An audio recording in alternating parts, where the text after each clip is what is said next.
In today's video, I'm going to teach you how to use monday.com for inventory management. Monday.com inventory management, 5 minutes. We'll walk through setting up a clean, dependable inventory system that tracks stock, flags reorders, and keeps your team aligned. Start by logging into monday.com and heading to the workspace where you want your inventory to live. Keeping all related boards in the same workspace makes permissions and sharing straightforward. From there, click the plus icon to add a new board. Instead of starting from scratch, choose from templates. Templates save time and give you a solid structure you can refine.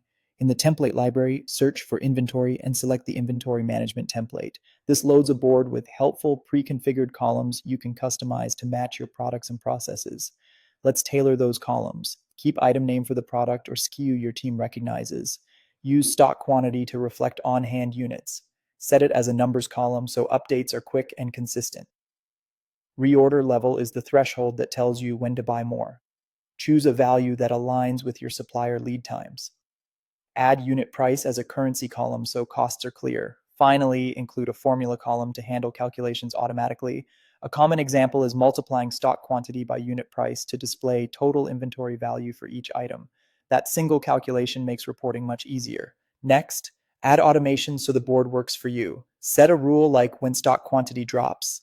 Send a notification or change a status to needs restock. You can also create a workflow such as when status changes to ordered, move the item to the pending group.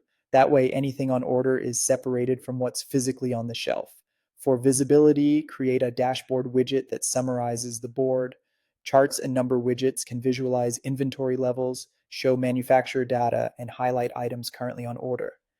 This high-level overview helps managers spot issues at a glance without digging into rows. To reduce manual entry, integrate your board with the tools you already use. Connect Shopify to sync products and quantities, QuickBooks to align costs, or Excel to import existing catalogs.